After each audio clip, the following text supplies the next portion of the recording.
Hello बच्चों। तो हम लोग अपना अध्याय 3 पढ़ रहे थे जो है मानव जनन। तो आज हम देखेंगे मादा जनन तंत्र के बारे में। ठीक है, इससे पहले वाली वीडियो में आप लोग पढ़ चुके हो पुरुष जनन तंत्र के बारे में। तो आज हम देखेंगे मानव जनन तंत्र के कौन कौन से अंग होते हैं। तो आप लिखते चलेंगे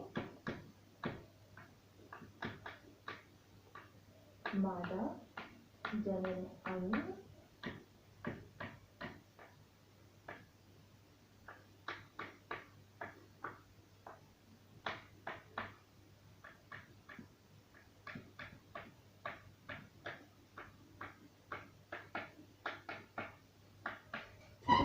तो जो मानव जनन अंग है वो दो भागों में बटे रहते हैं। ठीक है, पहला जो रहता है वो रहता है प्राथमिक जनन अंग। प्राथमिक जनन अंग, प्राथमिक जनन अंग, और दूसरा है द्वितीयक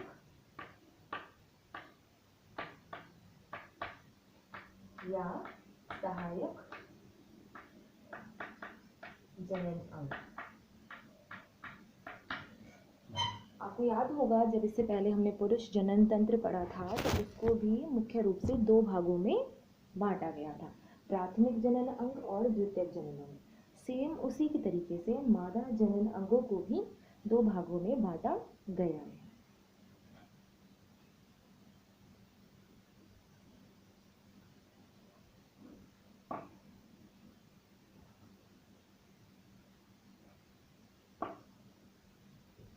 प्राथमिक जनन अंग जो होता है मादाओं में वो होता है अंडाशय।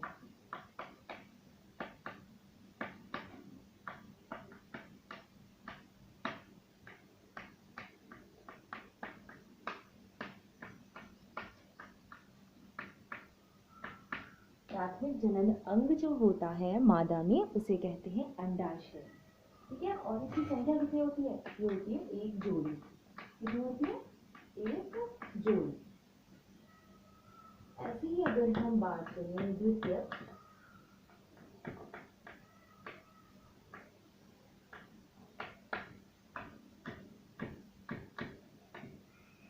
या सहायक जनन अंग की, तो वो कई सारे हैं जो आप नोट करके चलेंगे। सबसे पहले जो इसमें आता है वो आता है गर्भाशय। सबसे पहले जो इसमें आता है वो है गर्भाशय। और गर्भाशय कितनी है? एक। संख्या में कितने होते हैं ये? एक। आई मीन संख्या में ये होते हैं एक। यस, कितने होते हैं? एक।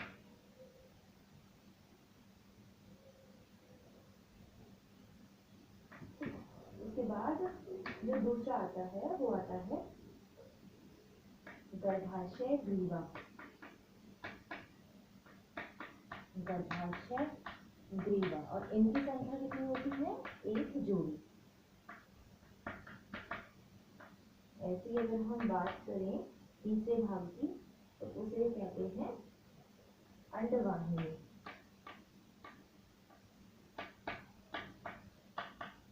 और वो कितनी है? वो भी है एक जोड़ी।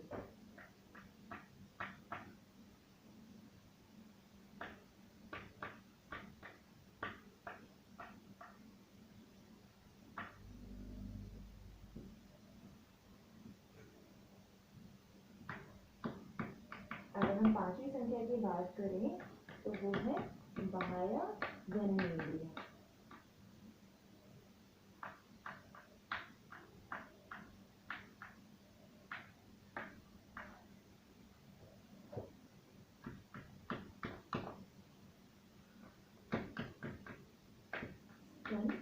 ग्रंथियां, और ये कितनी होती है? एक जोड़ी। ये बाह्य जननेंद्रियां जो होती है ये कई सारी परतें होती हैं। ठीक है, योनि की तरफ ये बहुत सारी परतें होती हैं। तो आप लोग ये नोट करते चलेंगे। तो महिलाओं में अगर हम बात करें प्राथमिक जनन अंग की तो वो कौन सा है बच्चों? अंडाशय। क्या नाम है उसका? अंडाशय। तो अंडाशय वह स्थान है जहाँ पर मादा युग्मक जिसे अंडाणु कहते हैं, उसका निर्माण होता है। अब द्वितीयक या फिर जैसे हम सहायक जनन अंग कहते हैं, सहायक मतलब एक तरीके से हेल्प करते हैं जनन प्रक्रिया में, लैंगिक प्रजनन प्रक्रिया में। तो ये कई प्रकार के हैं। सबसे पहला इसमें आता है गर्भाशय, उसके बाद जो आता है गर्भाशय ग्रीवा, उसके बाद जो है वो है अंडवाहिनी, उसके बाद है योनि, उसके बाद है बाह्य जननेंद्रियां, फिर है स्तन ग्रंथि। ठीक है, तो अब इनको हम चित्र के द्वारा समझने की कोशिश करेंगे।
ये जो चित्र बनाया गया है बच्चों, ये है मादा जनन तंत्र का। अब इसके हम नाम पढ़ेंगे, यानी कि इसे हम नामांकित करेंगे। तो ये जो खाली स्पेस, खाली जगह आपको नजर आ रही है, इसे हम कहते हैं गर्भाशय। इंग्लिश में इसे हम कहते हैं यूट्रस। क्या नाम कहते हैं इसे? यूट्रस। ठीक है, उसके बाद ये वाली जो जगह है, ये थोड़ी संकरी पतली जगह होती है जहाँ से शुक्राणु प्रवेश करते हैं, उसे कहते हैं योनि। तो योनि वह स्थान है जहाँ से शुक्राणु प्रवेश करते हैं। उसके बाद ये आपको इतनी पोर्शन नजर आ रहा है, यानी कि गर्भाशय से सटा हुआ भाग, इसे नाम देते हैं गर्भाशय ग्रीवा। इसे नाम देते हैं गर्भाशय ग्रीवा।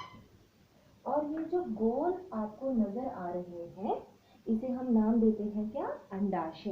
यानी कि ये वाला जो हिस्सा है, ये वाला और ये वाला जो हिस्सा है, इसे हम नाम देते हैं अंडाशय। और इसी अंडाशय में किसका निर्माण हो रहा है? इसी अंडाशय में निर्माण हो रहा है अंडाणु का। ठीक है, उसके बाद ये वाला जो पूरा इतना हिस्सा है नलिका का, इस पूरे को हम नाम देते हैं क्या? ये पूरा कहलाया जाता है आपका अंडवाहिनी। क्या कहते हैं इसे? अंडवाहिनी। अब मेनली जो एग्जाम में क्वेश्चन पूछा जाता है वो तो यार ये पूछा जाता है कि मादा जनन तंत्र की चित्र सहित व्याख्या कीजिए, या फिर पूछा जाता है कि मादा जनन तंत्र की अंडवाहिनी से संबंधित प्रश्न पूछे जाते हैं। कैसे पूछे जाते हैं अभी आपको बताऊंगी। पहले ये समझ लीजिए कि ये जो नलिका है अंडवाहिनी, इसके कई भाग होते हैं। ठीक है, सबसे सटा हुआ भाग जो होता है ये वाला, यानी कि अंडाशय से सटा हुआ भाग जो है अंडवाहिनी का, उसे हम कहते हैं झालर। क्या कहते हैं इसे हम? झालर। ठीक है, फिर इससे ऊपर का जो हिस्सा रहता है, इसे हम नाम देते हैं कीपक। क्या नाम देते हैं इसे? कीपक। झालर, इसे कीपक। अभी मैं आपको यहाँ पे इतना क्लियर नज़र नहीं आ रहा होगा, मैं अलग से और नोट करवा दूंगी कि अंडवाहिनी के कितने भाग होते हैं। अभी जस्ट आप सुन लीजिए। ये वाला लिखा है मैंने झालर, ये लिखा है मैंने कीपक। कीपक के ऊपर का जो भाग होता है उसे हम कहते हैं तुम्बिका या फिर एम्प्यूला। तो इस वाले हिस्से को हम नाम देते हैं, ये मिटा रहे हैं यहाँ से अभी ताकि जगह हो जाए लिखने के लिए, इसे हम नाम देते हैं तुम्बिका, या फिर इंग्लिश में कहते हैं इसे एम्पुला। ठीक है, और ये वाला भाग नलिका का जो भाग गर्भाशय से जुड़ा रहता है, उसे हम कहते हैं क्या कहते हैं बच्चों? उसे हम कहते हैं इस्थमस या फिर संकीर्ण पथ।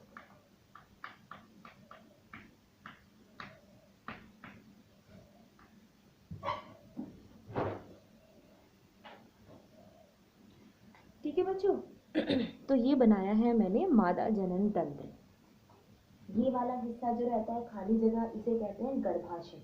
वो आप लिखना ज़रूर, ऐसा नहीं कि आप उसे मिटा देंगे, क्यों मैंने मिटा दिया, नहीं, यहाँ पर जगह नहीं थी लिखने के, इसलिए मैंने वो मिटा दिया। तो ये वाला जितना भी खाली जगह है इसे आप नाम देंगे गर्भाशय। गर्भाशय के नीचे ये जो छोटी पतली पाइप है इसे कहते हैं हम योनि। फिर आप देखेंगे गर्भाशय से सटा हुआ ये जो भाग, ये और ये, इन्हें हम नाम देते हैं गर्भाशय ग्रीवा। अब बात आती है मुख्य चीज़ों की, तो वो है ये गोल अंडाशय। ठीक है, जैसे आप जब पढ़ रहे थे पुष्पी पौधों में लैंगिक प्रजनन, तो आपको याद आ रहा होगा उसमें अंडाशय होता है। सेम इसी तरीके से यहाँ पर भी मादाओं में अंडाशय उपस्थित होता है। 2 अंडाशय है यहाँ पर, या फिर कह सकते हैं एक जोड़ी। अब अंडाशय से सटी हुई 2 नलिकाएं होती हैं जिन्हें हम कहते हैं अंडवाहिनी। वाहिनी मतलब ले जाने वाली, यानी कि यहाँ पर अंडाशय के भीतर जो मादा युग्मक, जो अंडाणु का निर्माण हो रहा है, वो किसके द्वारा ले जाया जाएगा? इस अंडवाहिनी के द्वारा ले जाया जाएगा, यहाँ से कहाँ पर? गर्भाशय तक। ठीक है, अब इस अंडवाहिनी को भी 4 भागों में बांटा गया है इन्हें। तो अंडाशय से सटा हुआ जो भाग है पहला, उसे कहते हैं झालर या फिर कहते हैं फिम्ब्रिय। अभी मैं नोट करवा दूंगी। झालर से थोड़ा ऊपर का जो भाग है उसे कहते हैं कीपक। कीपक से ऊपर का जो भाग है उसे कहते हैं तुम्बिका। और उससे आगे का जो भाग है जो गर्भाशय से जुड़ा हुआ है उसे हम नाम देते हैं संकीर्ण पथ। ठीक है, तो आपको ये सारी चीज़ें याद करनी है। इन्हें आप जितना प्रैक्टिस करोगे उतना आपको याद रहेगा। तो लिख लिख के अपनी कॉपी में इन्हें प्रैक्टिस कीजिए।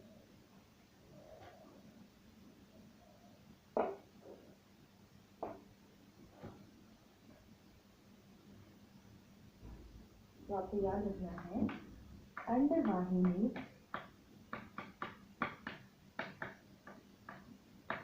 के 4 भाग होते हैं। अंडवाहिनी के कितने भाग हैं? 4 भाग होते हैं। सबसे पहला जो होता है उसे हम नाम देते हैं झालर या फिर कहते हैं पिंडली। दूसरा जो होता है उसे हम नाम देते हैं कीपक, जिसे कहते हैं इनपिंडिबुला।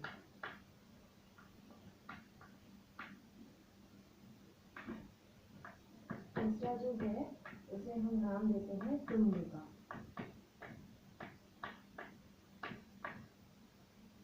जिसे कहते हैं एम्पुला। और जो चौथा है उसे कहते हैं संकीर्ण पथ, और इंग्लिश में जिसे हम कहते हैं इज़्थमस।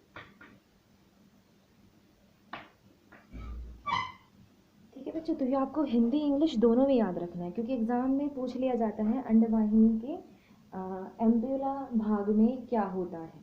ठीक है, तो इस एम्पुला को हिंदी में लिख के पूछ लिया जाएगा। ठीक है, तो इसलिए आपको ये हिंदी और इंग्लिश दोनों नाम याद रखने हैं। अगली चीज़ जो इसमें ध्यान रखने वाली बात है वो ये है कि अंडवाहिनी में वह स्थान जहाँ पर शुक्राणु तथा अंडाणु मिलते हैं उस स्थान का नाम क्या है। ठीक है, तो आपको ध्यान रखनी है ये चीज़, इसे अच्छे से ध्यान कर लीजिए। वह स्थान जहाँ पर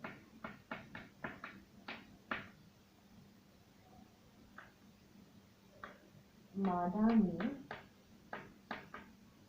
शुक्राणु तथा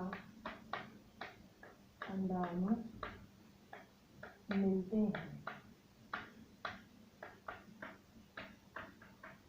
वह स्थान जहाँ पर मादा में शुक्राणु तथा अंडाणु मिलते हैं एम्ब्यूलरी इज़्थमस जंक्शन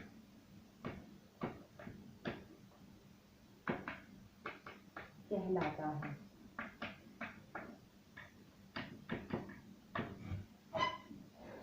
ठीक है बच्चों, ये आपको इंग्लिश में ध्यान रखना है। इसे हम कहते हैं एम्प्यूलरी इस्थमस जंक्शन। जंक्शन मतलब मिलना, जहाँ पे कोई दो चीज़ मिल गई है। तो वो दो चीज़ क्या मिल रही है? शुक्राणु और अंडाणु मिलते हैं। जब वो मिल गए वहाँ पर, तो फिर वो मिलने के बाद कहाँ पर जाते हैं? गर्भाशय के भीतर जाते हैं, और गर्भाशय में जाकर ही फिर वो धीरे धीरे आकार में बढ़ता है। मादा उसे 9 महीने तक अपने गर्भाशय में शिशु को पालती है, फिर वो उस दुनिया में इसे लेकर आती है बाहर। ठीक है, तो उस स्थान का नाम क्या है जहाँ पर शुक्राणु और अंडाणु मिलते हैं? उसका नाम है एम्प्यूलरी इस्थमस जंक्शन।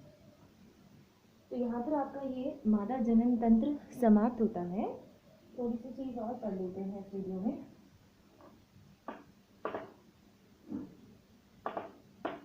पहली जो चीज़ आती है वो आती है युग्मक जनन।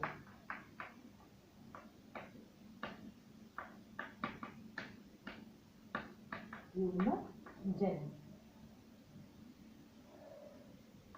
तो युग्मकों, नर एवं मादा युग्मकों का निर्माण होना युग्मक जनन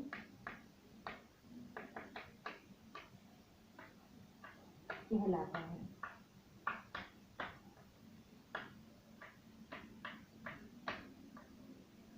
युग्मकों, नर एवं मादा का निर्माण होना क्या कहलाता है? युग्मक जनन कहलाता है। और ये युग्मक जनन प्रक्रिया कब शुरू होती है?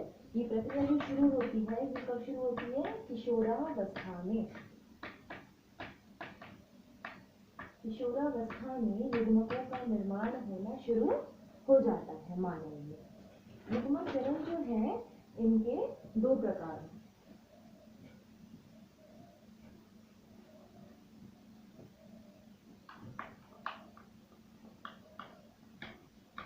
युग्मक जनन के क्या है? दो प्रकार होते हैं। कौन कौन से? एक हो जाता है शुक्राणु जनन, और दूसरा हो जाता है अंडाणु जनन। ठीक है, तो युग्मक जनन जो है मनुष्य में वो दो प्रकार में बटा हुआ है, शुक्राणु जनन और अंडाणु जनन। शुक्राणु जनन का मतलब है शुक्राणु का निर्माण होना, और अंडाणु जनन का मतलब है अंडाणु का निर्माण होना। अब अपने अगले वीडियो में हम एक एक करके इनके बारे में पढ़ेंगे विस्तार से कि शुक्राणु किस प्रकार से एक नर जनन अंग में बनते हैं, और उसी प्रकार से एक अंडाणु जो रहता है वो किस प्रकार से मादा जनन अंग में बनते हैं। तो आपको पता होना चाहिए ये शुक्राणु जनन संपन्न हो रही है। शुक्राणु जनन प्रक्रिया जो है वो संपन्न होती है कहाँ पर? वृषण में। वृषण में। और अंडाणु जनन जो प्रक्रिया है वो कहाँ पर हो रही है? अंडाशय। तो शुक्राणु जनन प्रक्रिया मनुष्य में कहाँ पर होती है? वृषण में। और अंडाणु जनन प्रक्रिया कहाँ पर हो रही है? अंडाशय में। अपने अगले वीडियो में शुक्राणु जनन को विस्तार से पढ़ेंगे। इस वीडियो में सिर्फ इतना ही। धन्यवाद।